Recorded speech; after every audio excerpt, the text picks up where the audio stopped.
பிசாசுக்கு இயேசுவை தெரியுமா? நல்லா தெரியும். நம்மளை விட ரொம்ப தெளிவாக தெரியும். ஆனால் அவன் என்ன தெரியுமா? சத்தியத்தில் நடக்க மாட்டான். நமக்கு இயேசு தெரியுமா? எந்த டினாமினேஷனும் இல்லைப்பா. கிறிஸ்தவத்தை ஒட்டு மொத்தமாக கேட்டு பாருங்க. உங்களுக்கு இயேசுவை தெரியுமா? நல்லாவே தெரியும். எங்களுக்கு தெரியாமையா? தெரியுங்க. பிசாசுங்க இயேசுவை தெரியும். நான் என்ன தெரியுமா செய்யல? சத்தியமாக அவனுக்கு தெரியும். சத்தியத்தில் அவன் என்ன செய்ய மாட்டான்? நடக்க மாட்டான். பரிசேயர்கள் நல்லவர்களா மோசமானவங்களா? நல்லவங்க.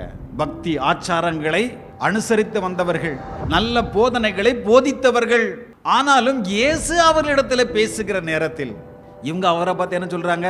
இவன் யார் தெரியுமா? பிசாசு பிடிச்சவன். பிசாசு பிடிச்சவன் சொன்னவங்களை பார்த்து இயேசு என்ன தெரியுமா சொன்னாரு? வேதத்தெல்லாம் வாசிக்கிறோம். யோவான் 8ஆம் அதிகாரம் 44வது வசனத்தை வாசிக்கிற நேரத்தில், நீங்கள் உங்கள் பிதாவாகிய பிசாசானவனால் உண்டானவர்கள். இவங்க யாரு? நல்லவர்களை பார்த்து, பக்தர்களை பார்த்து தான் சொல்றாரு. உங்கள் பிதாவினுடைய இச்சைகளின்படி செய்ய மனதாய் இருக்கிறீர்கள்.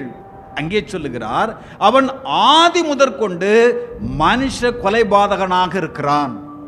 சத்தியம் அவனிடத்திலே இல்லாதபடினால் அவன் சத்தியத்திலே நிலை நிற்கிறதில்லை. அவன் பொய்யனும் பொய்க்கும் பிதாவுமாக இருக்கிறபடியால் அவன் பொய் பேசும்போது தன் சொந்தத்திலிருந்து என்ன திரும்ப செய்றான்? எடுத்து பேசுகிறான்.